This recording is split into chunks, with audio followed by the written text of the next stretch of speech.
Hey Kim, how you doing? Hi Jason. Lenny got me a coffee, so thanks to Lenny for the coffee. Let me know if we can hear stuff and all that sort of thing.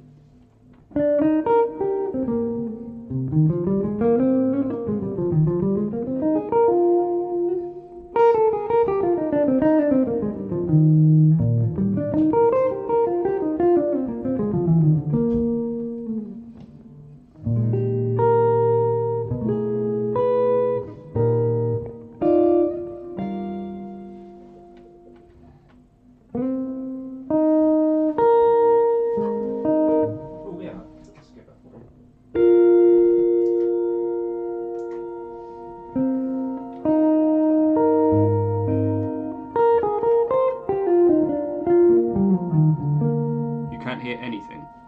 Is that true? Or are you just joking? No, he's being a pillock.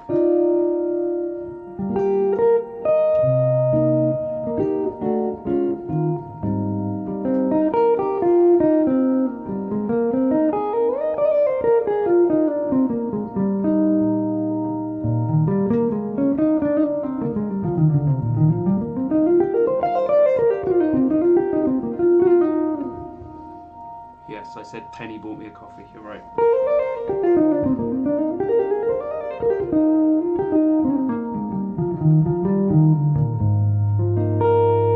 If you want to ask questions and maybe we'll start off talking about stuff. Thoughts on the tumbless pedal? I've never played one and probably never will.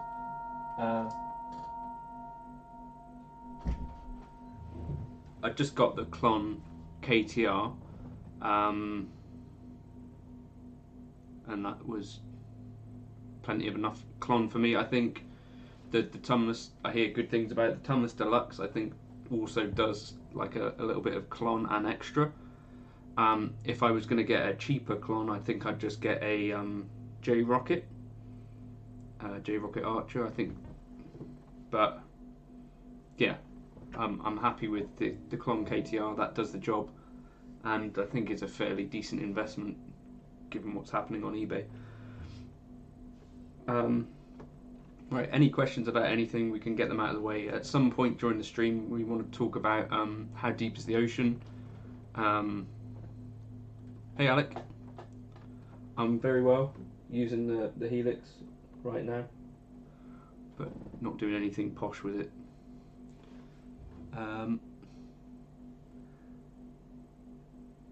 Yeah, the KTR, I think, is as close to a real Klon as I'm going to be able to get.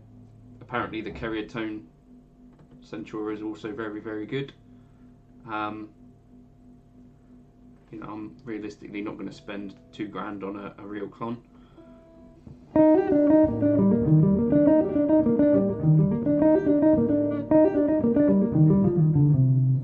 I think it varies, Jake.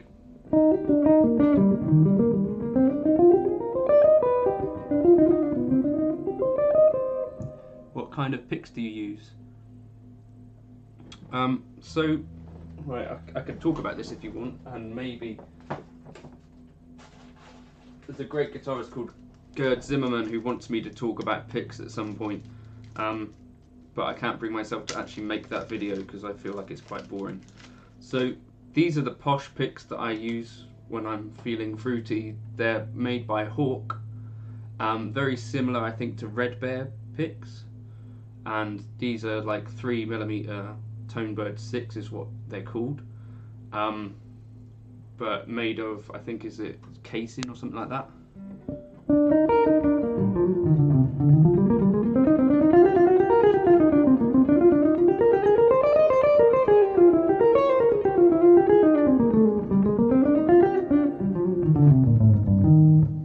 But yeah, 3mm Hawk Tonebird 6.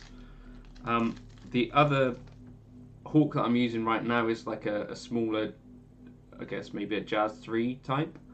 But in terms of cheap picks that I really like, if I've got any here, hold on, probably got one in a pocket.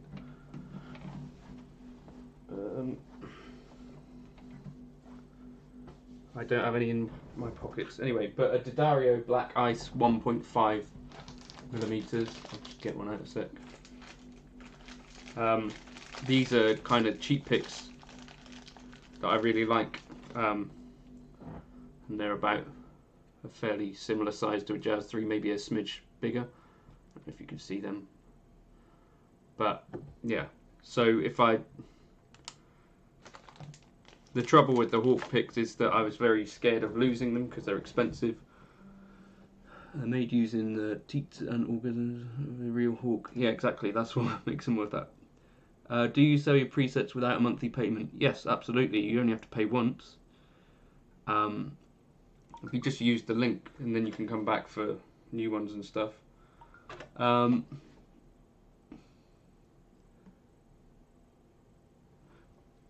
Jake, don't be a pillock. But yeah, so these Black Ice ones, obviously Hawk are the ones that I would use if money was no object, but money is an object. And realistically, I don't think everyone can afford to pay £12 for a pick. But the Black Ice ones feel really good as well. No, I don't mic my Helix, I go straight into the interface, yes.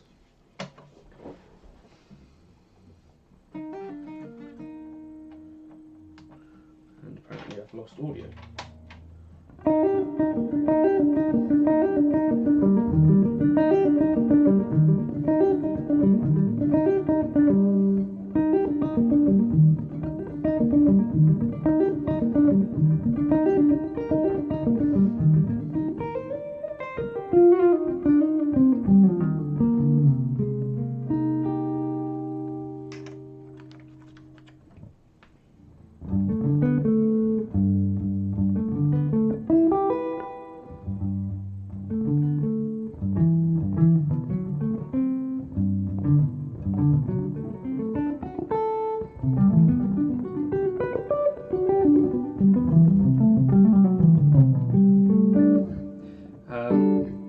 Try and play through this little arpeggio thing that I was going to do through How Deep's the Ocean. Feel free to ask plenty more questions. It's not Stranger Things, no.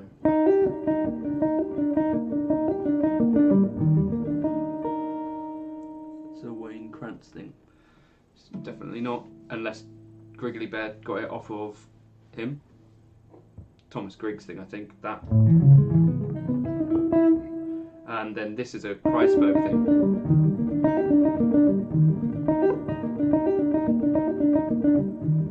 From a tune called From the Ashes, I think. So, where's the C?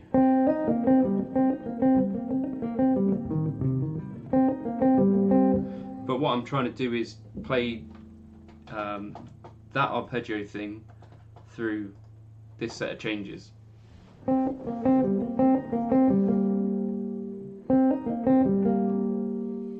Although that set of changes is wrong. And then it should be an A flat, I think. And then back to C. Then the A.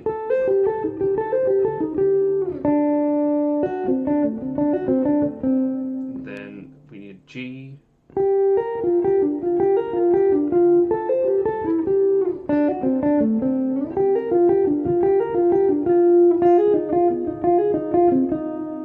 then B flat,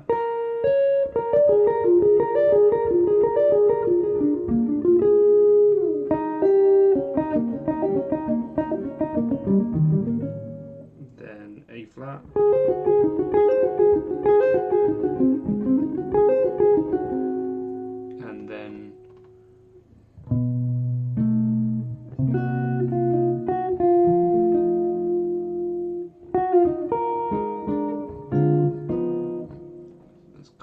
As well.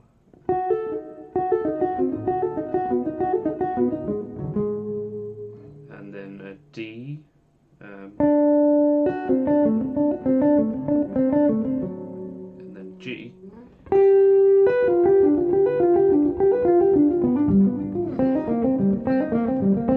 going to stop reading that because that doesn't help.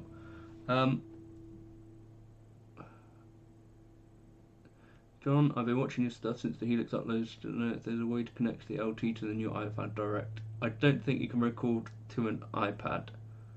I don't think.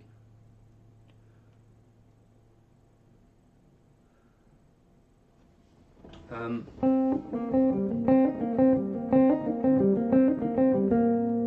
then D, G. So this would be a way that I would try to practice both arpeggios and this tune. So I'm letting the tune be a vehicle for practicing arpeggios, and I think this is the reason that people recommend learning lots of jazz tunes, is that they become a vehicle for trying out new ideas, probably. And then A.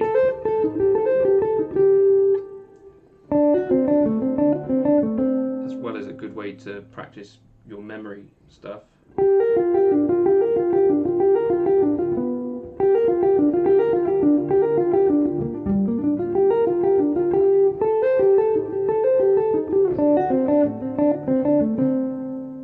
Then I need G again.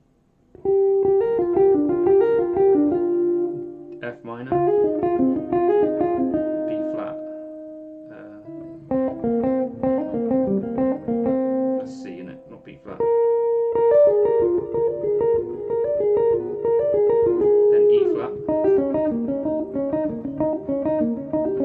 then A flat,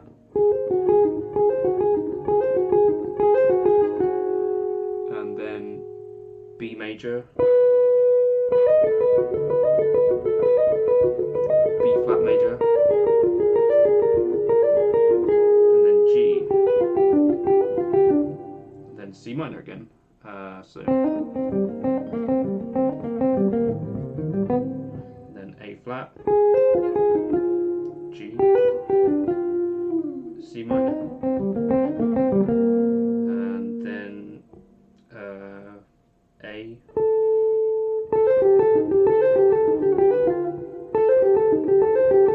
then D, G minor,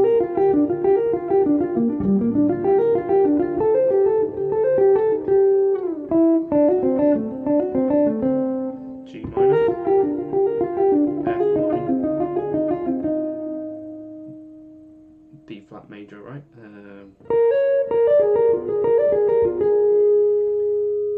Do I have any music out? Yep, there's some on Spotify if you want to check for John Chordy. And then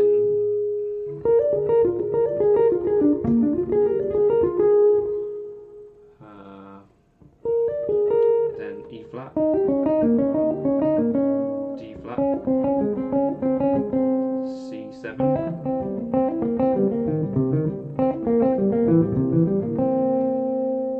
and then F minor.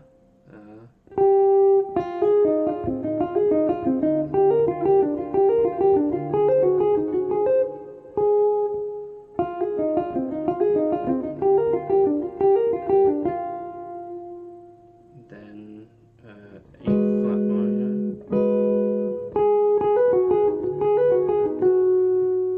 D flat major, E flat,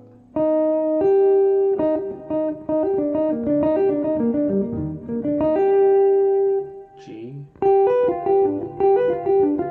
C minor,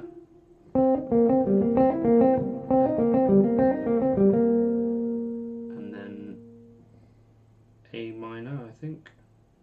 Well, that's enough of that anyway. You get the idea. I'm going to probably try and write that exercise out properly.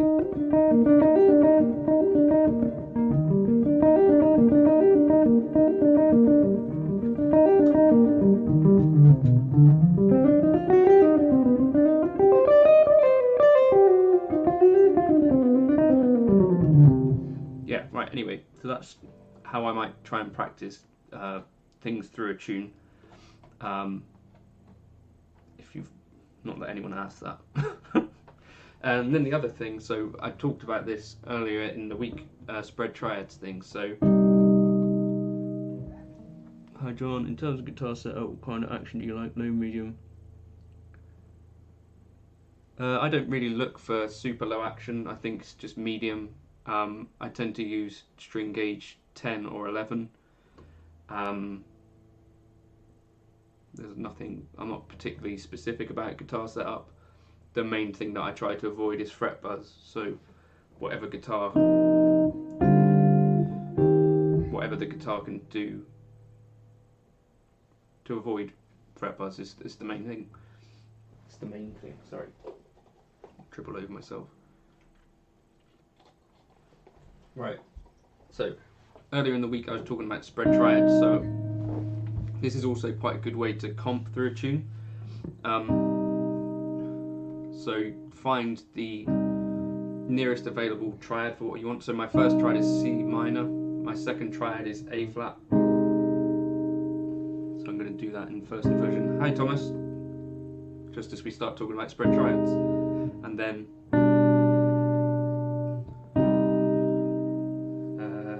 I need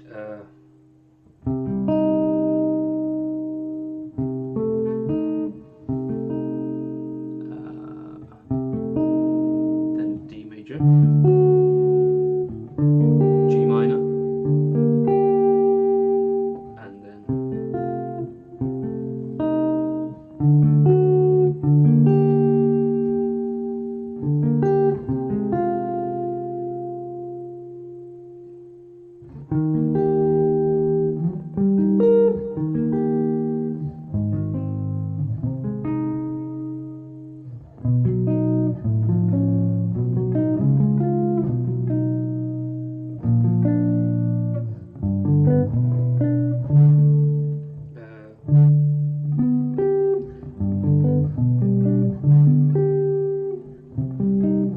so that's another thing that I would do through the tune, just to try and not only work on the triad-y thing, but also to visualize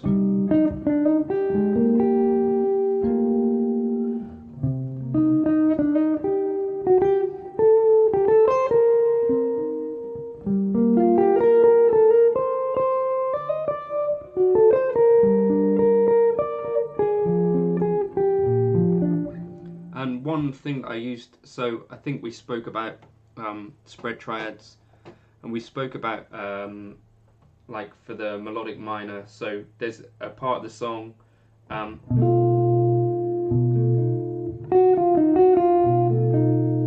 which uses like a Lydian dominant or F melodic minor, F sharp melodic minor, sorry.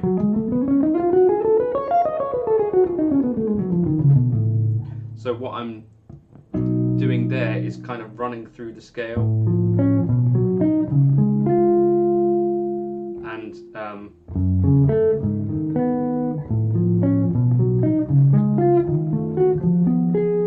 using those kind of spread triads which I was practicing the other week to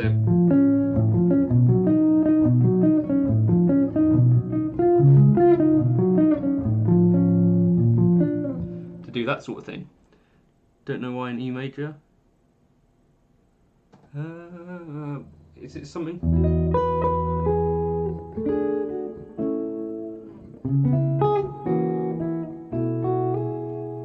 I don't know where I did it. It might have been in a video about chord melody.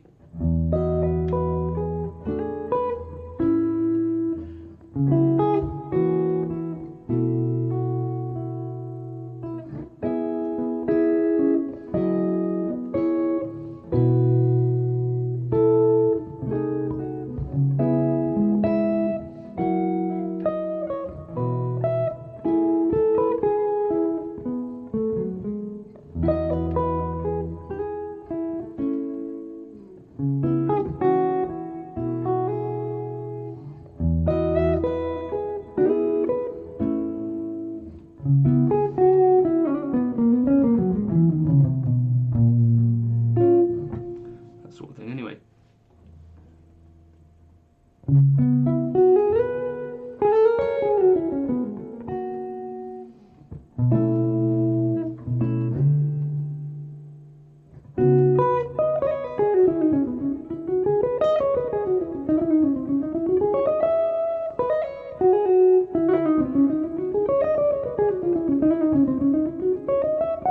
Never tried over loud, no.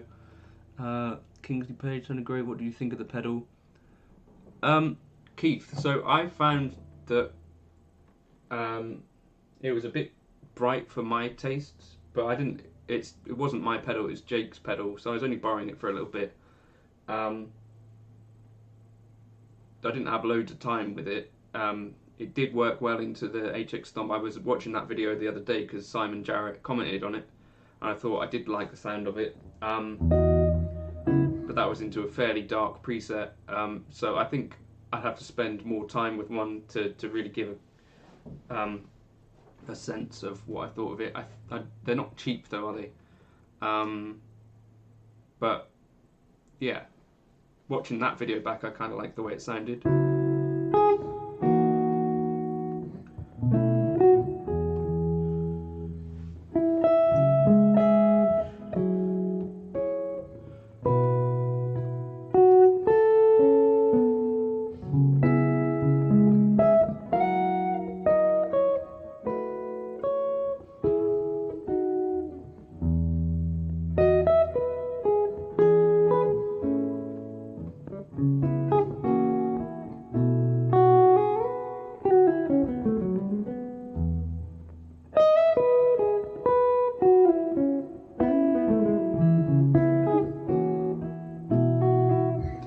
Right, should we try and play How Deep Is the Ocean? So I'm doing it in like a ballad style, because that's all I can play. Have you tried any pedal from Jam Pedals? No, I haven't. Although, no, I haven't. Charlie Allen has done some demos for them, I believe.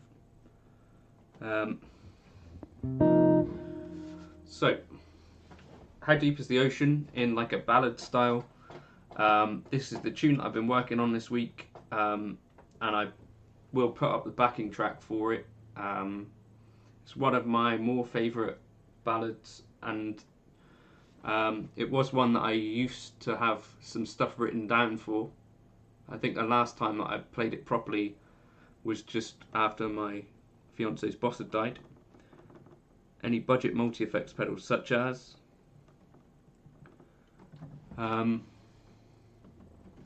did you ever figure out the best use of amp out? No, I've not. I've still not cracked it.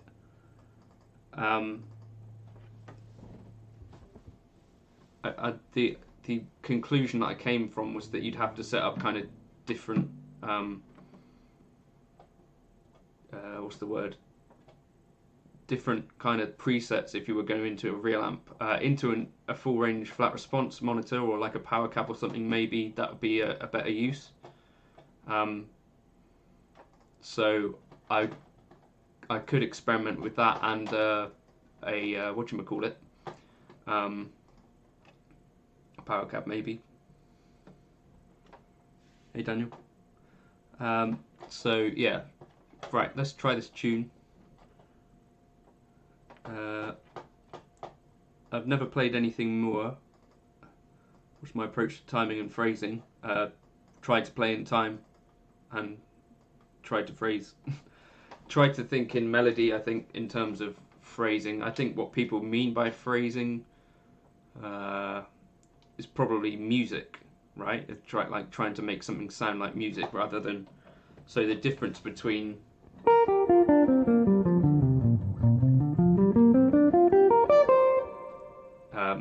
just having scales and having phrasing, I think part of it is music.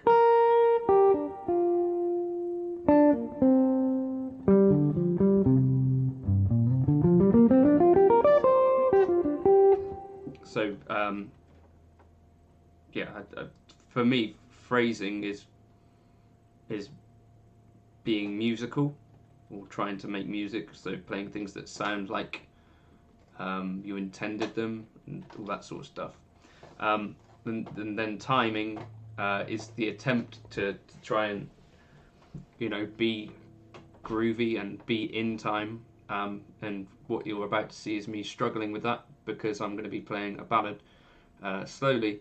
But yeah, the approach is to try and my specific instinct is to play ahead of the beat and rush. I think possibly out of like nerves.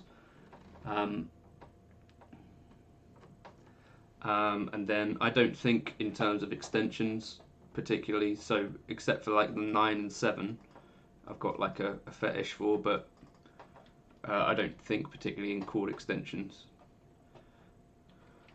Right, so let's just try this tune and see how we get on. So we're playing it in C minor.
Last note didn't work, did it? Whoops. Right, anyway, I don't know if that came through. Hey Johan, how you doing? I think you're in there somewhere. Sorry, I can't see this properly.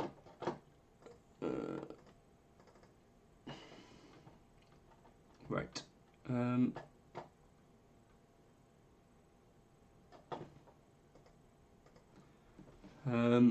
Right.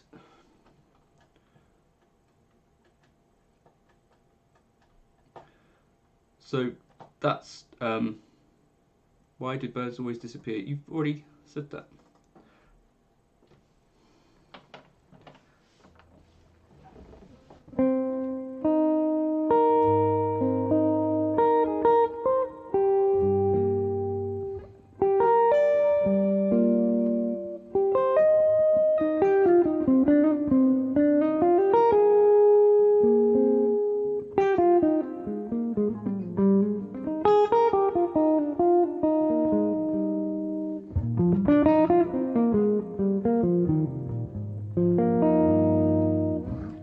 Any questions about anything or requests? I'm going to try and put up like a little chord melody of some of my ideas for that. I think you could probably tell like the chord melody stuff is pretty loose in terms of things that I'm trying to do.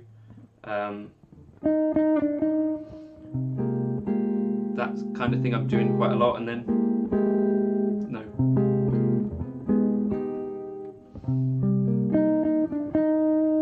And then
yeah, so that's, I've got some idea of what the chord melody will look like, but I'm playing it sort of differently every time, kind of back to how I normally would do things, whereas recently I did like a Bill Evans thing and that was complicated, so I ended up doing like the same thing roughly each time. Obviously the actual solo part is completely different every time, but it's not simple, but it's not a terribly complicated tune either. But I think it's a really nice ballad.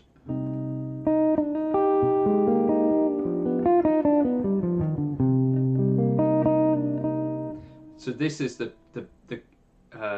trickiest bit, maybe, where you're moving from the C minor over to G minor. So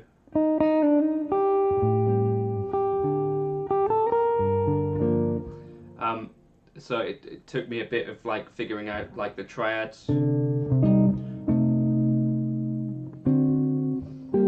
different ways to play the chords for that part, so that you're not necessarily feeling like I guess the feeling of options there means that you feel a little bit freer. Oh, thanks for that. I tried to play in a way that I would want to hear played, and it generally doesn't happen. Sometimes things go okay. Right, has anyone got anything else they want me to talk about or try and play or anything? I could attempt to do something. Hope you're all having a good weekend. This hand's getting cold.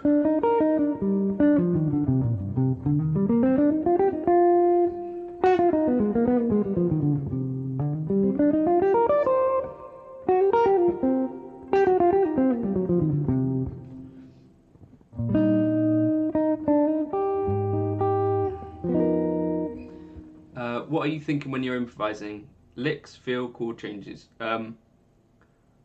So, if it's over a jazz tune like this, I'm constantly in the back of my mind trying to A, hear where the beat is, and B, recognise where in the tune I am. Depending on where you are in your kind of jazz journey, I think one of the key things to keep in mind as you're playing through a tune is to try and hold in the back of the head your place within the tune, if you know what I mean. So for me, what that kind of feels like is that you're having the record played in your head behind what you're doing. That's kind of the feeling that I describe it if it's a tune that I know well.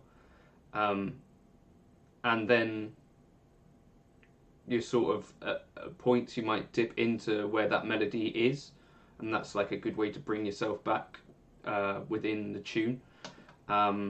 So you might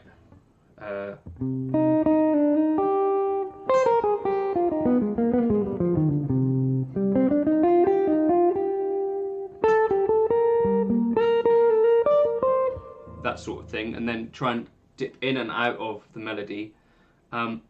But what I'm thinking of, I'm trying to think of, I guess the most important layer for me is the key of each part. So I'm not necessarily thinking about changes within those keys unless they are significant, if that makes sense. So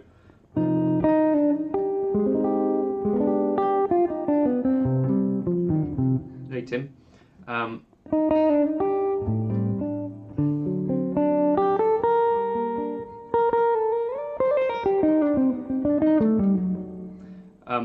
Yeah, so unless there's something overly weird happening, then I'm thinking about where the home is for everything.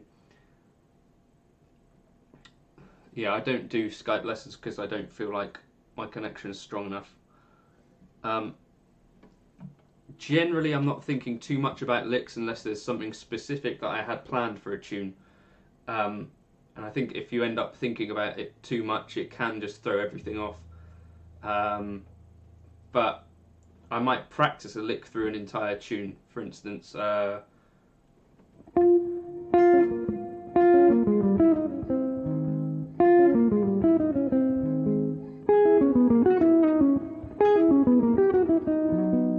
something I want to do more of, but so like practicing one Charlie Parker lick,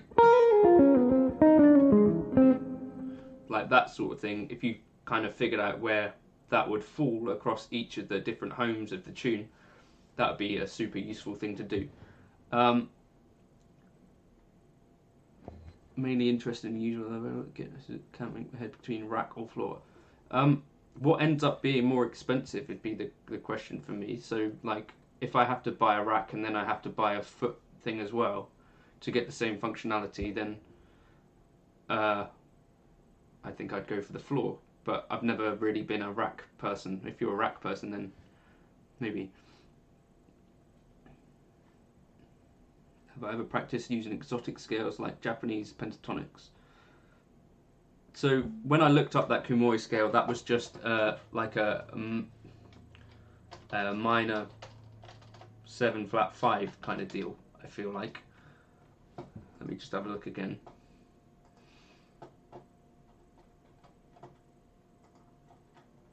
So it's a 5-note scale, root flat second.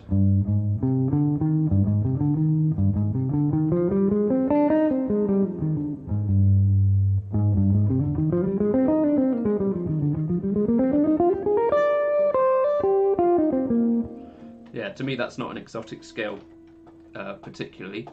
But the scales that I'm interested in particularly are like the harmonic minor, the major scale and the melodic minor, aside from that, I'm not into much other stuff. So the answer to that is I guess no.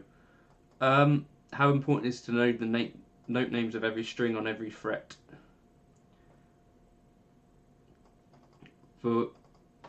Is the question, am I thinking of note names as I play?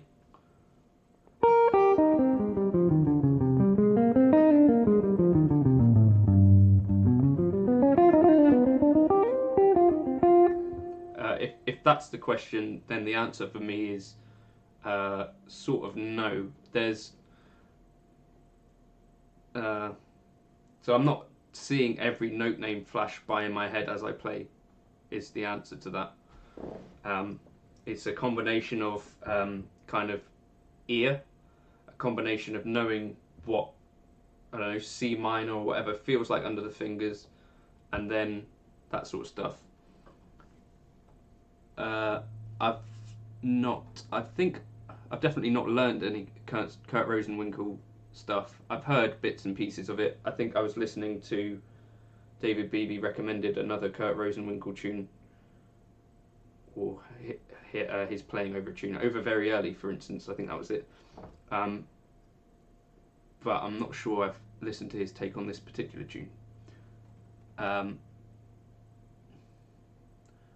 What was Steve Lukather's comment on tabs? So I think it's important to be able to know what the notes are. So, you know, like if someone says to you, play a B flat all over the neck, that is like a useful skill. And then to be able to play sort of in any key. And, you know, so if you're playing in E major, to know where your kind of fourth degree of the scale is. So I think, yeah, knowing that kind of thing is super important. So having a good hold on key, but I think I'm more kind of ear-led about whether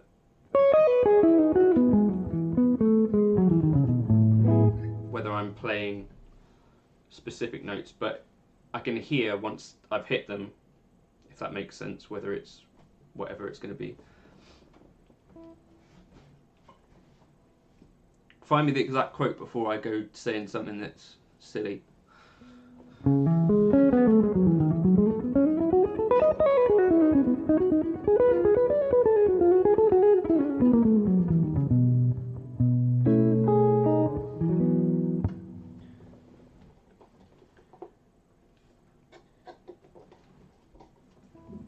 My take on tabs is that they're essentially they're not better, but what they are is a way that's less ambiguous to show you how a thing is actually played. So the thing about guitar is, obviously you've got the same note occurring in a few different places on the neck, so that's the same note. There's 3 places you could play that specific D, and so what a tab does instead of music isn't necessarily a great way to, certainly unless you've gone through like the classical music side of things, classical guitar, where I think they teach like positionally where those notes are placed to kind of get rid of some of that ambiguity. But if you haven't done that, so like I learnt playing music on piano and reading music on piano. When I go to do that on a guitar, it's a bit of a different experience because I didn't have the training to go through and like read music. So for me, tab removes that ambiguity. So you know, if you see a D written down, instead of thinking, well, I could play that there, or there, you see that it's written 5th fret A string. It's saving a bit of time potentially. But let me know what the exact quote was, and then I'll try and address it. I would just play songs for now, to be honest. I spent a lot of time focusing on scales and arpeggios and all that stuff, but I feel like time spent playing the actual music is potentially better spent. And then when it comes to scales and chords, for instance, if you know a few tunes, or even if you know one tune, then what I was saying earlier was like if you make the tune the vehicle to learn the scales and chords, if that makes sense. So take something like Autumn Leaves or How Deep Is the Ocean or whatever, and that, because you know that piece of music and how it sounds, you can hear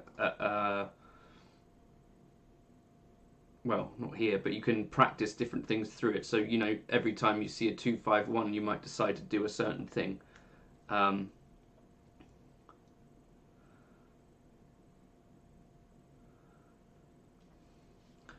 Yeah, I look at tablature and reading music the same way you look at playing real guitar and playing Guitar Hero. I mean,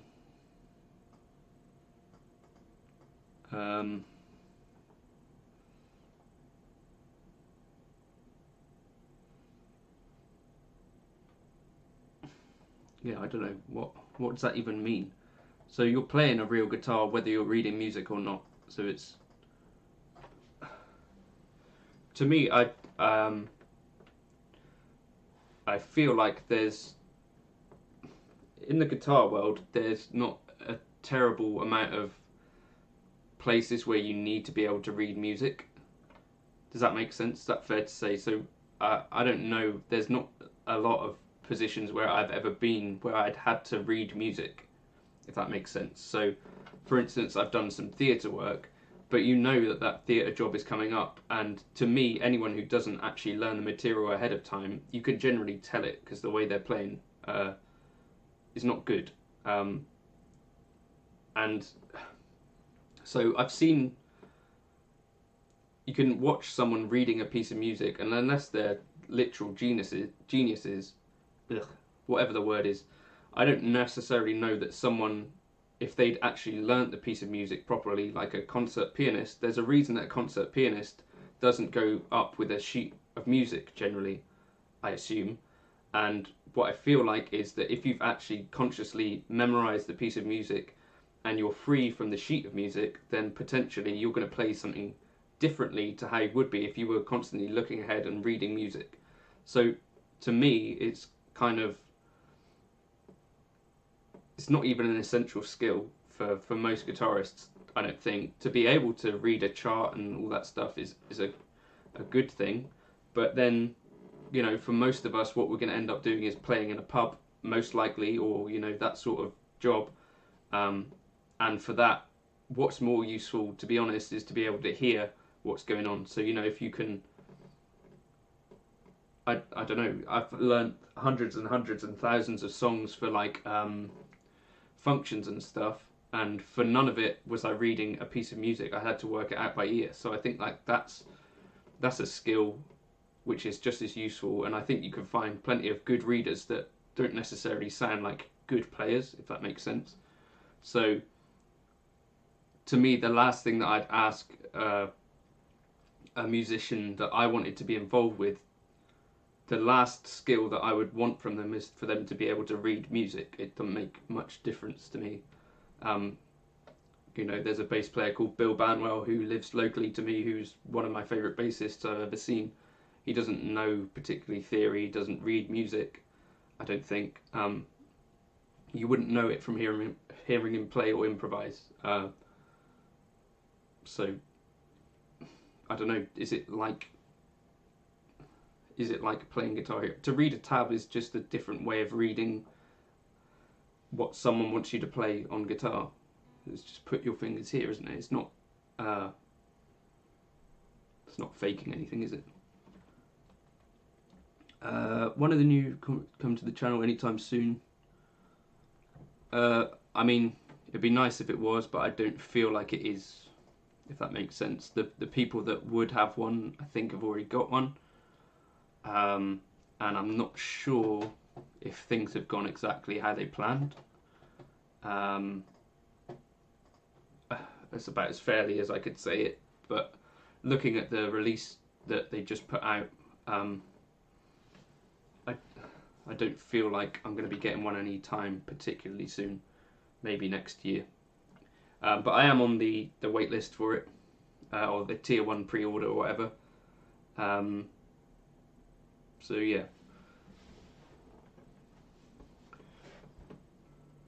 potentially, if I get a chance to do some videos with one and, you know, kind of play my thing through one, I'd be super grateful to do so. But I don't think it's going to happen. I have emailed them and asked, is there any way to like sort of expedite my pre-order, but I didn't get a response, which is fine. I think they're pretty busy. Bill Banwell, yeah, that's him. He's an incredible bassist. He plays for Rag and Bone Man. HX Stomp, what's the question?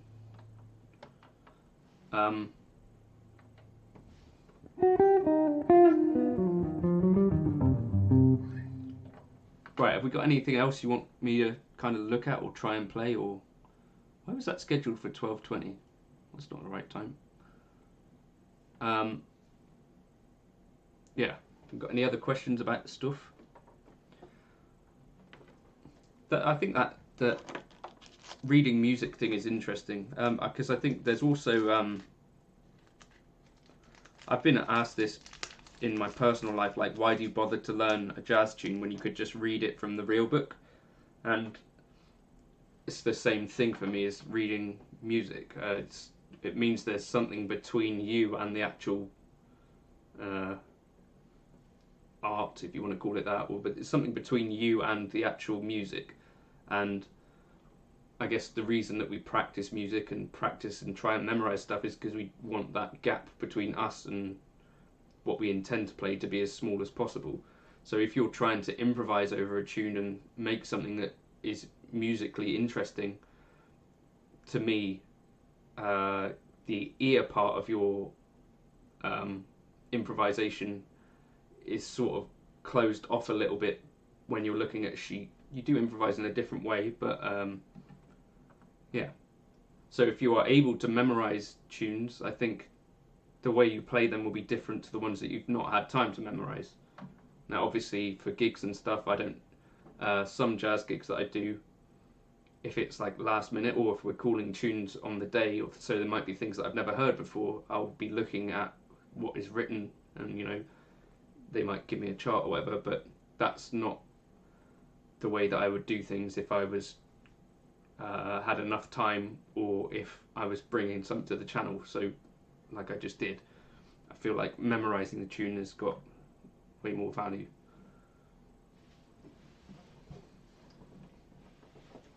But I mean, there's probably a lot of opinions on that stuff anyway. But having played with people that are reading music whilst I'm not, it's a bit of a different thing.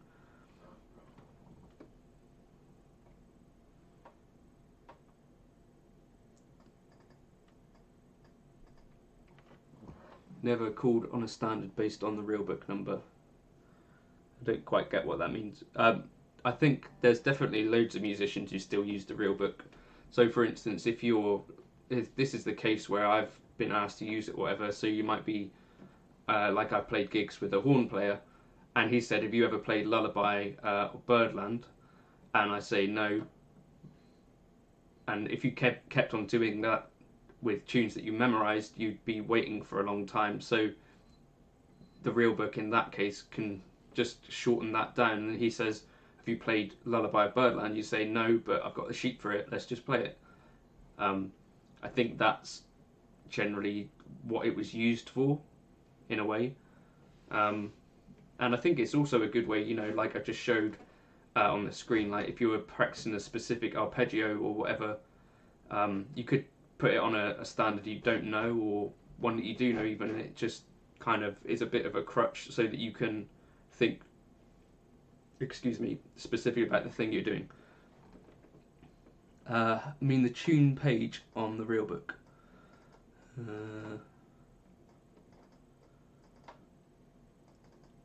Good place to start learning jazz chords. Well, there's things called drop 2 chords and things like that, which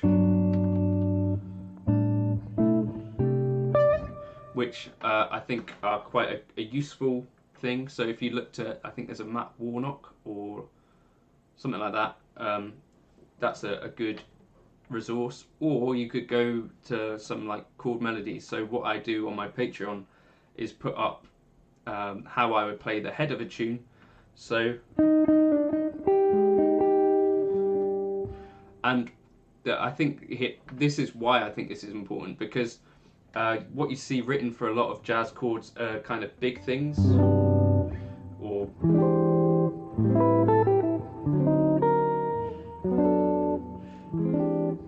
big kind of 6-string chords, and what you can actually play when you're playing a melody is very different to that. So, you know, if you might have something written down for How Deep Is the Ocean,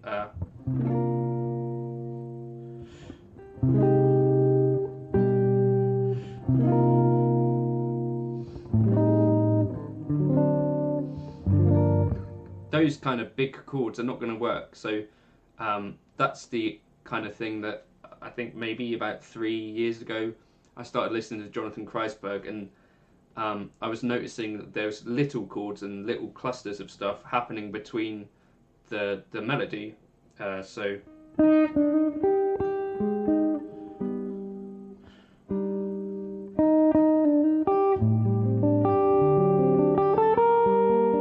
you don't have to have the whole chord for it to still sound like you've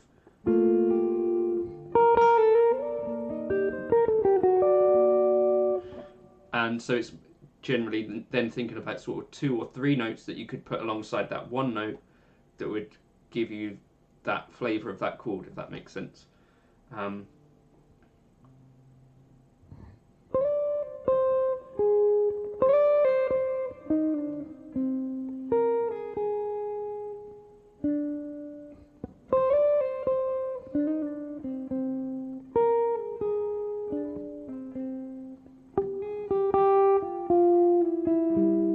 I played it a long time ago, I think.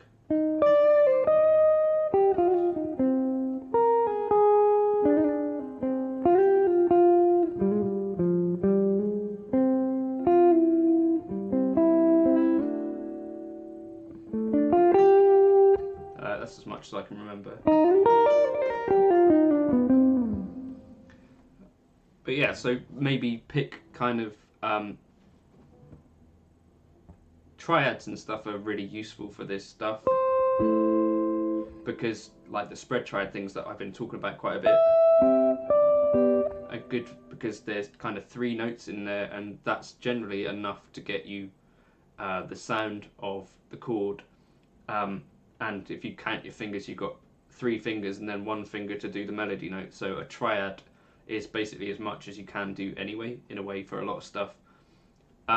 Chords that are useful tend to be these ones that have a chunk of notes with 1 finger. So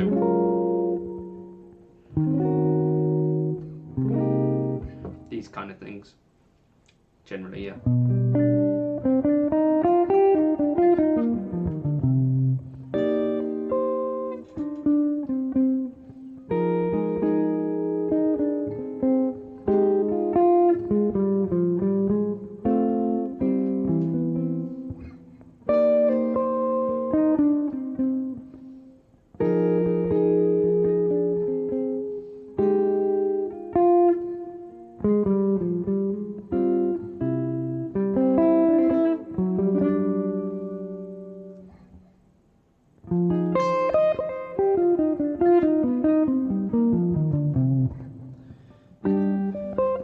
Any other questions about stuff? I don't know, that's been quite a interesting set of things to talk about, I think.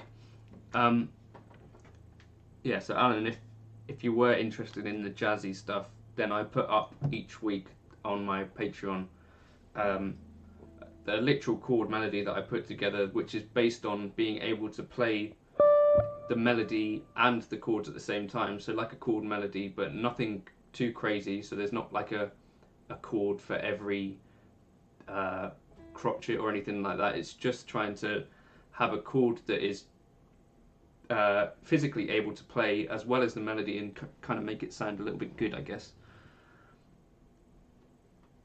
Yeah, exactly. Well, that kind of thing. So this absolutely would be a good reason to know the frets and notes on the fretboard, or in the very least on a few strings, so that you could place a B flat triad in as many places as you can and know what that looks like. That's certainly very useful. I don't have a J-Rocket Archer.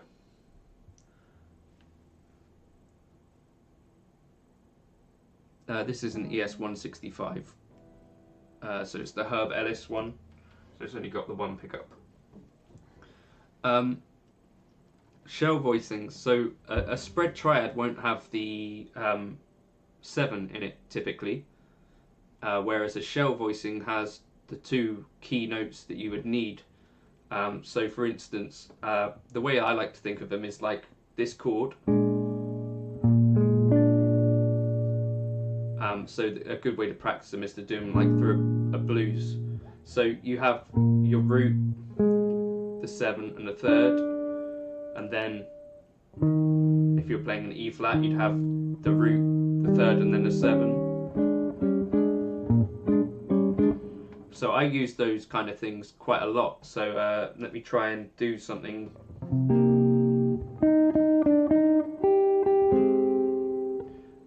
So like that.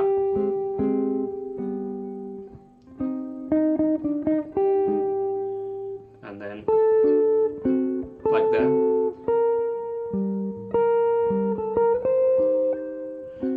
So yeah, I use those kind of voicings quite a bit, and the way I kind of visualize them is like as that, but with it off the bottom.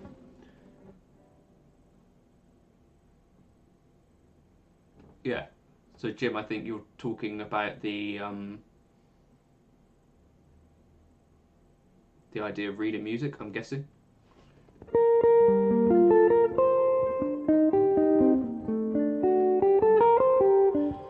I think the thing is, when you're starting off as a musician, I think there's definite merit in learning kind of note for note renditions, because it kind of teaches you a lot about how these things work. I think, anyway, it's my personal feeling on that. Certainly coming from the classical world, you know, you don't hear anything but the note for note rendition. I think there's still interpretation within that as well.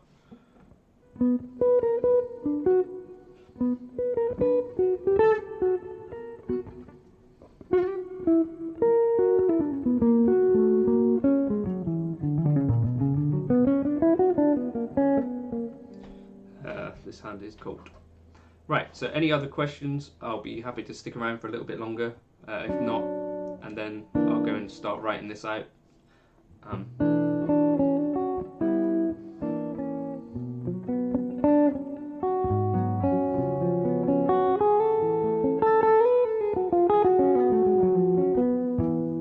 There's an E.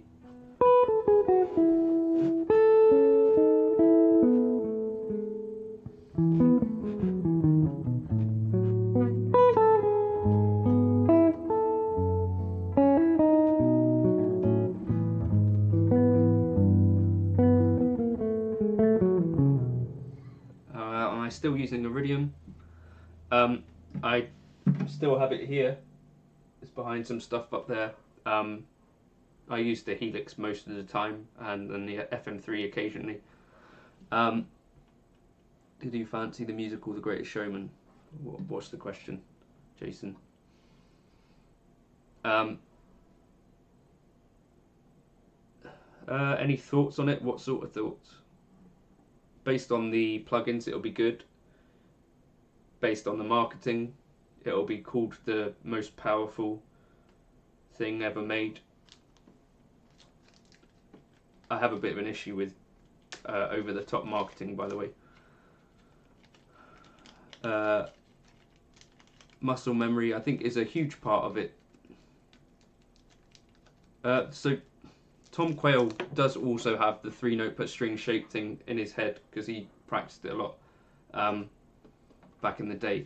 So I think it's another layer of meaning. So when you hear Tom Quayle play his super fast stuff, you immediately see the prevalence of the 3-note per string shapes, and that to me is what leads me to conclude that hasn't left his mind, if that makes sense. did I compare the 57 custom champ to the Iridium? I didn't, because the Iridium only has a deluxe reverb kind of setting. A good jazz standard to start learning the genre with. There's a Guitar Hour podcast dedicated to this, which you might want to check out. But things like Blue Bossa maybe, or Autumn Leaves, I think are good ones. The reason that I think Autumn Leaves is a good one is that most people also know it. So in the gypsy jazz world, I think there's a tendency for beginners to be included in jams straight away, and I think that's one of the key ways that people start to learn the genre. So that's a good reason to learn tunes that other people know, if that makes sense. So Autumn Leaves is a good one to start with, in my opinion. Blue Boss is also good. All of Me is also a good one. Tunes like So What as well, potentially, if depending on what part of the world you're coming from. So if you're coming from like a rock point of view, then, or like a shred point of view, then there's sort of some modal stuff. My favourite tunes to play, How Deep Is the Ocean is one of them. I Fall in Love Too Easily is one of them. These sorts of things. What is the podcast? It's called the Guitar Hour.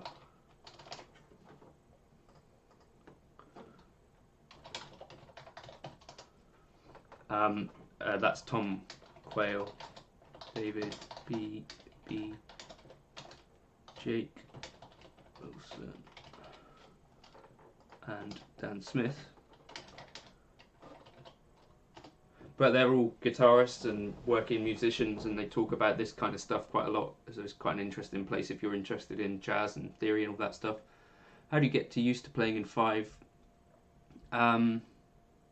Just do a lot of it. Take 5.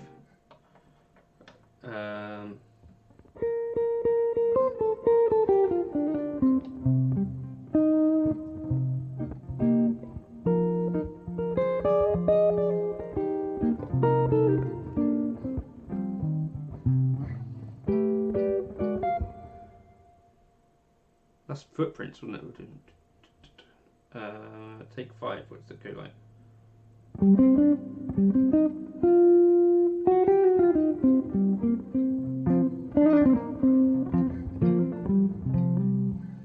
How do I handle frequencies in the Helix? Changing amps or add EQ?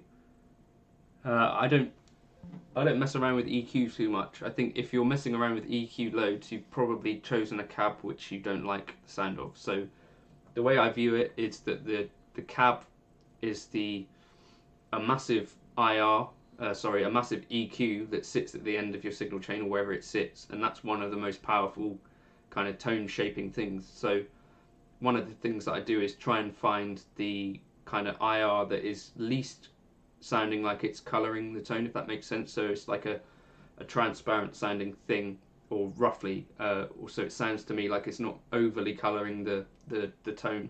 Similarly with the mic choice or whatever. But yeah, I'm using a Helix right now, Line 6 Helix.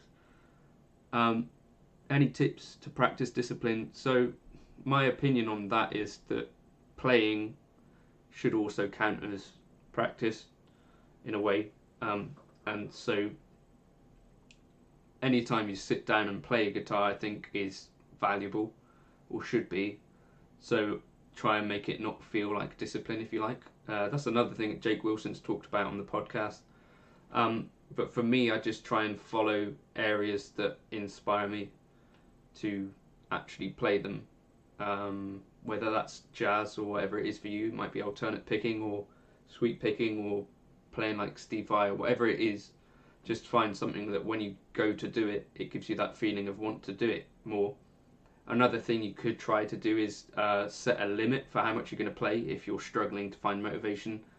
So say I'm going to play guitar for 5 minutes every day. Yeah, PayPal does convert it. Yep. So yeah, you can grab them if you're in the US if you want them. So take your phone or whatever it is and set a 5-minute timer and just say I'm only going to play for 5 minutes. If you're struggling to play every day, just set yourself a reminder to play for 5 minutes every day, and then do that. And I think that's one potential way that you could try and get yourself into the what's the word?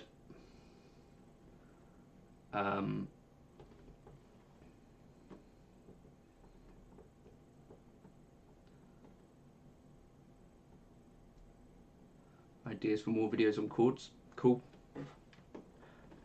Put it somewhere else other than here as well, Thomas. If you want to email that or Patreon message it to me, I'll bear that in mind too. Yeah.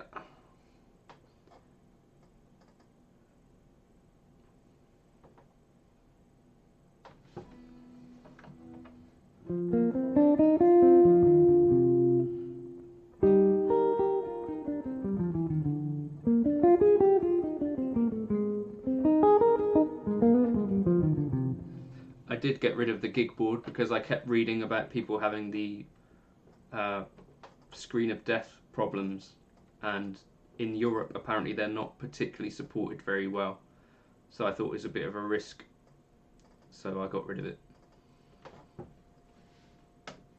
Right, thank you everyone for stopping by. I'm going to put up the chord melody for this once I've got a chance to write it down,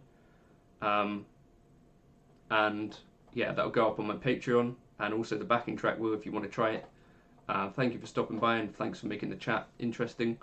And all go and learn to read music and never use a tab again, because that's obviously the right thing to do. But thank you for stopping by. If you want to like and subscribe if you haven't already, that would really help the channel. Me. There is no channel, is there? But cheers.